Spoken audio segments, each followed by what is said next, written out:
Oh, why hello there everyone. I'm so glad you could join me once again. With the snow melting and the feelings slowly returning to our fingers, I figured it was time for another story. This one happens to center around a day filled with joy, understanding, and goodness. But this time, let's just say the events that are about to unfold will leave you, speechless.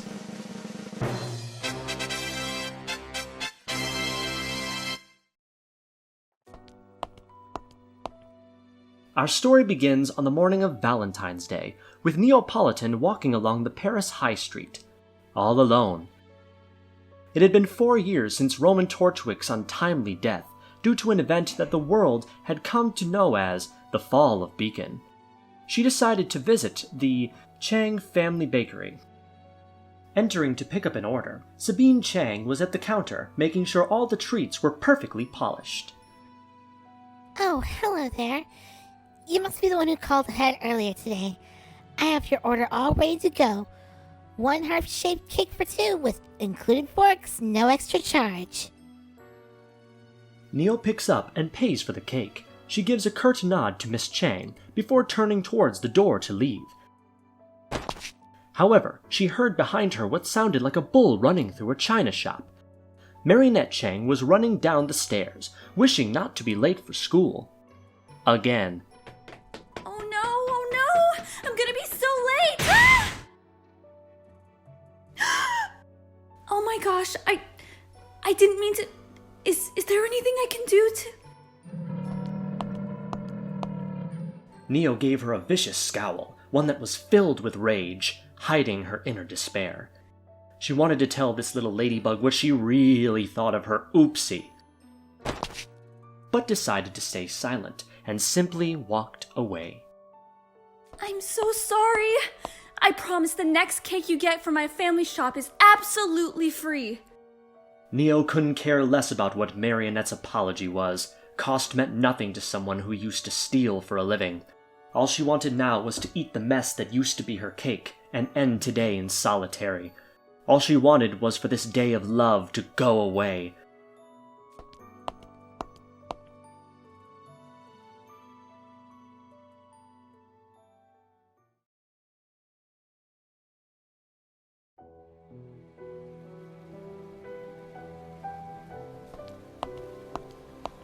However, like a melody carried in the wind, she started to hear a familiar voice behind her. Glad to see you keeping the old flame lit even after all this time. Neo couldn't believe her ears. Roman Torchwick? How could this be? My stars, I remember this place. All the grand times we spent here. Feels like it was just yesterday, doesn't it?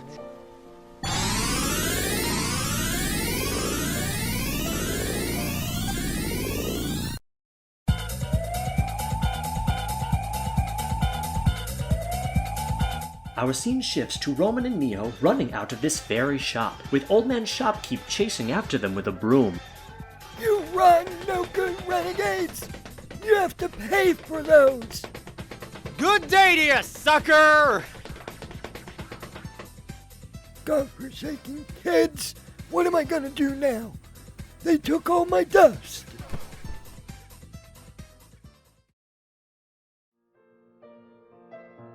Roman and Neo hide out after the robbery in a park sitting area, at least a block away from the dust shop. Both of them looking over what they managed to steal. My, oh my, oh my! Who knew taking stuff that wasn't yours could make you feel so alive? Incredible exit there, Neo. One of your best without a doubt.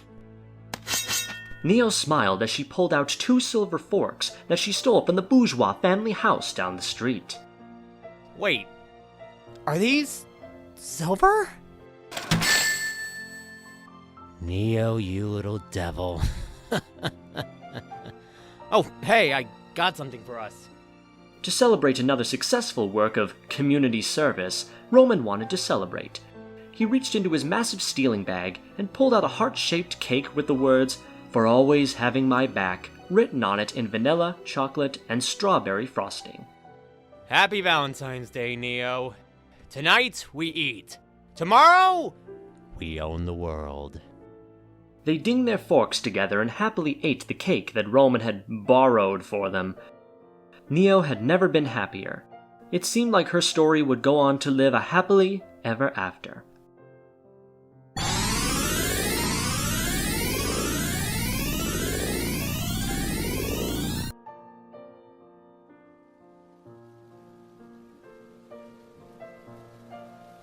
Let us now return to the present, shall we? Neo sits at the same park sitting area that she sat with Roman all those years ago. She looks at the cake in a dismal mood and fights back tears, all the while huddled under her parasol as the rain starts to fall.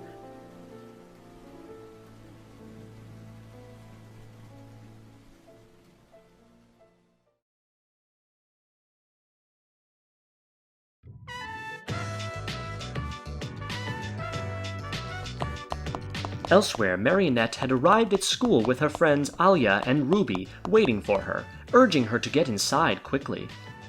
Hey girls, happy Valentine's Day. Hey girl.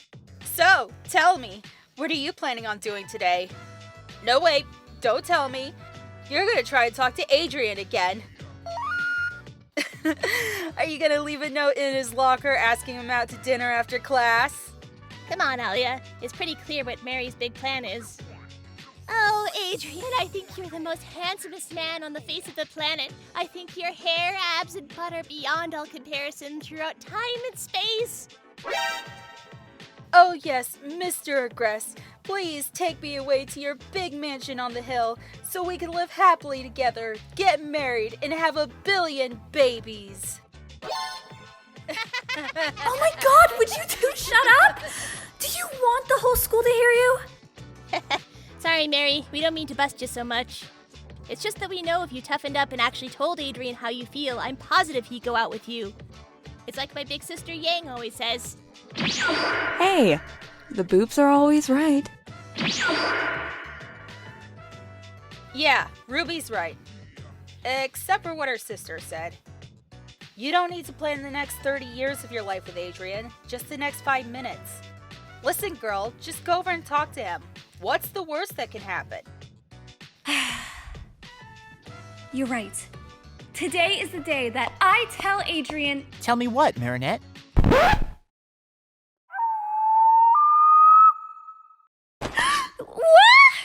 Adrian Agreste had walked up to them while they were talking. He was followed by Luca, who was dropping his sister Julica off at school. Okay, now's my chance. Don't mess this up, Marinette. Hi.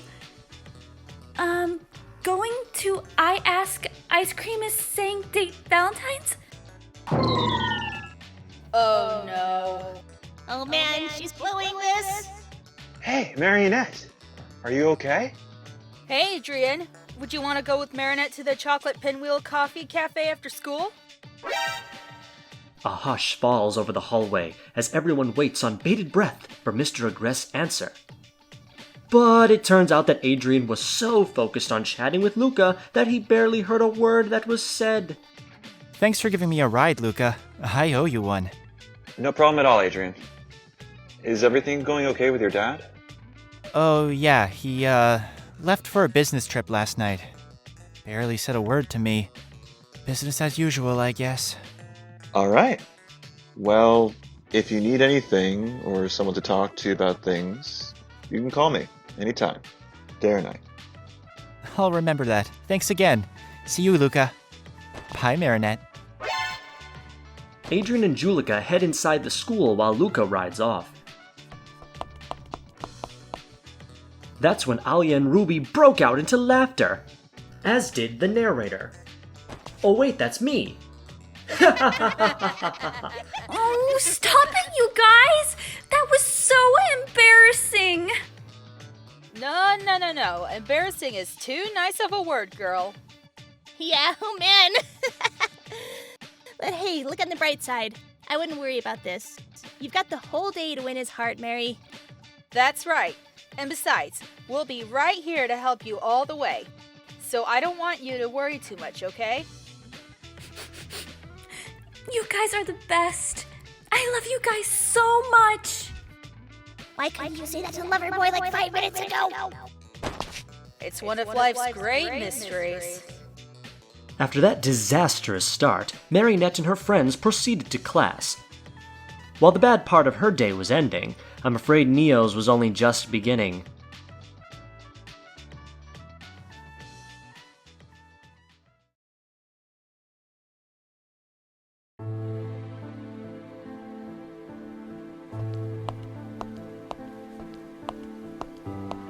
She walked across the Seine River, carrying the remainder of her cake. She held the box close to her chest as she saw a couple over on the other side of the bridge. They were laughing and singing in the rain. The very sight of their enchanting waltz through this early morning spring shower left Neo feeling utterly devastated. She couldn't take the feeling of emptiness anymore. No matter how much cake she consumed, it wouldn't bring back the candle's warm flame. So in her grief, she threw the box into a trash bin and ran through the drizzle as fast as she could, coming to a stop in an alley as she squatted down and began to weep.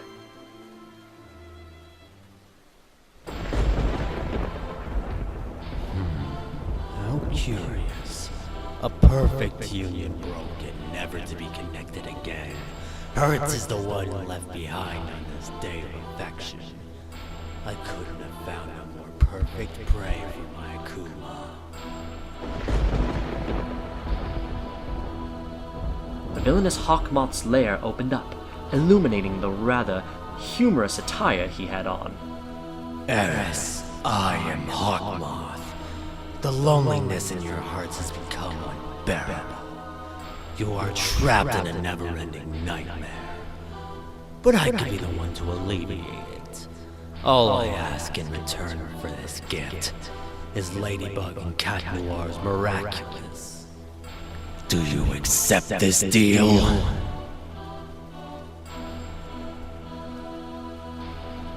It will be done, and so much more.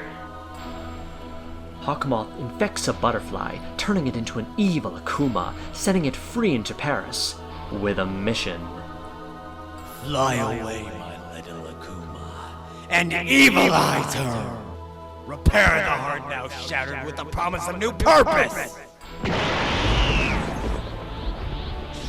The akumatized butterfly flies towards a despairing Neo. Lost in the labyrinth of her own broken heart, she didn't even notice the butterfly landing on Roman's hat and infesting it with its evil.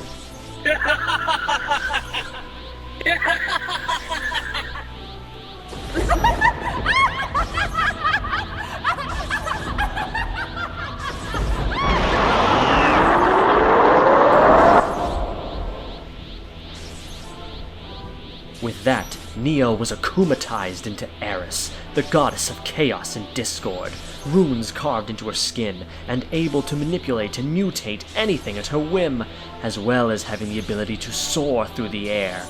After giving an evil laugh, she began her reign of terror throughout the city of Paris.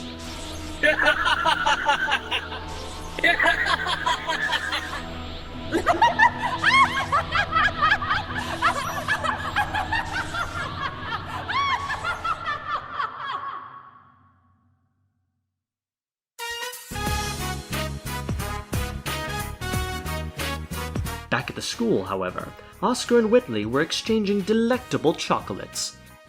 So, I was thinking maybe we could go catch a movie tonight? If you're not too busy, that is. Yes, I would love to. What kind of motion picture will we be watching? You see, Mary? That is how you ask a boy on a date. Calm, collected, and very little sweating.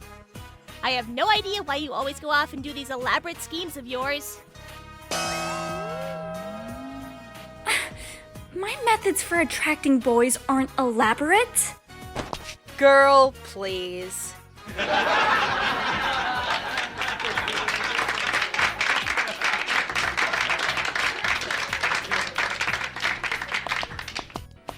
Your friends are correct, Miss Cheng.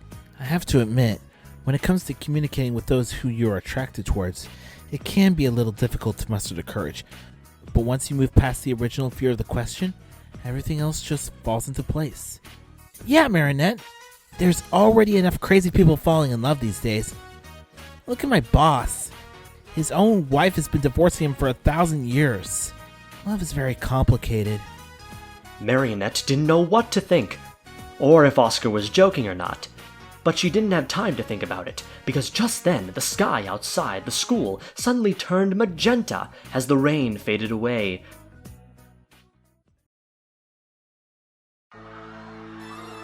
The students could hear pandemonium coming from the streets below and into the city.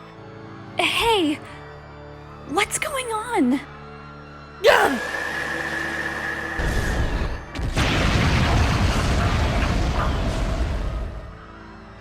They then turned around to find that Whitley's box of chocolates had exploded like mini bombs all over him. That wasn't the only odd occurrence, though. Many everyday items around the city were transforming into hellish creatures of the dark abyss. Seeing no other alternative, the students began to flee the school grounds, the teachers leading the evacuation towards the exits. What in the name of wonder toy is going on? Since when did Halloween happen twice a year? I don't know, guys, but whatever's going on, it just mutated everything! Why does this keep happening to us? Everyone was panicking everywhere you looked. Thankfully, our group of survivors of apocalyptic romance were joined outside the school by Nora, Ren, Weiss, Blake, Yang, Coco, Velvet, Yatsuhashi, and Fox. There you guys are. Thank the gods we found you.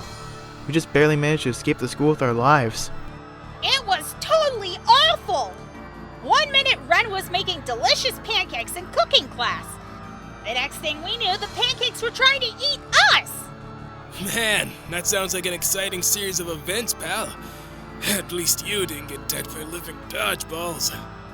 Jeez, sorry, White Eyes. It's cool. Don't sweat it, Zappy. Alright, everyone open your phones or scrolls and try and find out as much as you can. Check social media, newscast, anything that might help us figure out what's going on. Oh, yeah, and remember guys, run like crazy!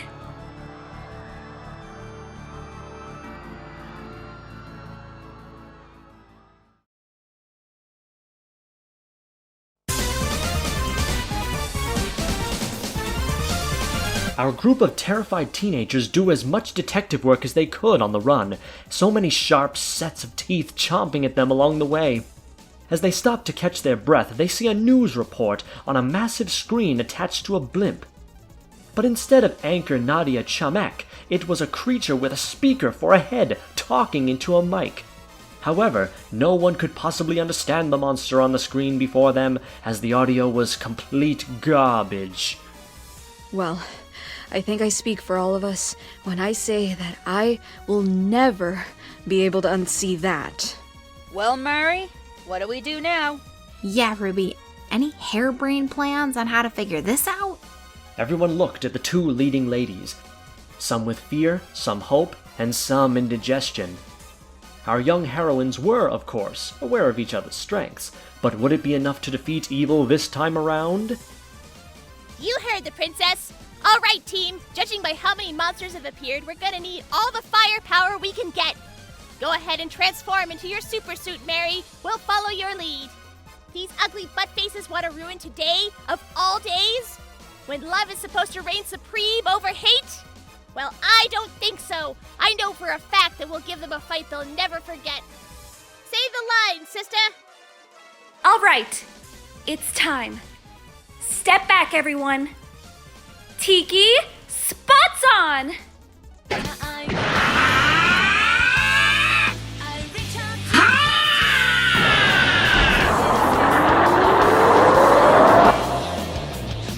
As Marinette transformed into Ladybug, Nora jumped for joy. She hadn't seen the transformation yet, and she was so happy to finally get her wish. Once she was suited up, Ladybug stepped out of one side of the alley, followed by Ruby, Weiss, Blake, Yang, Nora, Ren, and Oscar as Team A. Alia, Whitley, Coco, Yatsu, and Velvet came out of the other end as Team B. It was time to get to work. All right, heroes. My team will head back to the school and try to establish a safe house. Alia will lead our second team to the city with 2 objectives. Take out as many of those creepies as you can and try to find out where they're coming from. Let's move out! Hey, wait! I want to go with you guys. I want to deliver some payback to these... whatever these creepy crawlies are. Also, I kind of left my juice box back at the school. Good idea, Fox. After all, you do have incredible hearing. You'll be able to detect any threat coming before we do. That way, we can't be taken by surprise. Exactly. For example, giant eyeball! Team A quickly turns around to see a massive eyeball rolling along down the street towards them. From the looks of things, it used to be a massive wrecking ball, but now it possessed massive teeth, chomping hungrily at our heroes as it rolls ever nearer still. Game over, man! Run for your young lives! I am so going to need therapy after all of this. I just know it. Don't worry, Weiss. I'll be needing some too, if we survive this. Oh boy! I hope I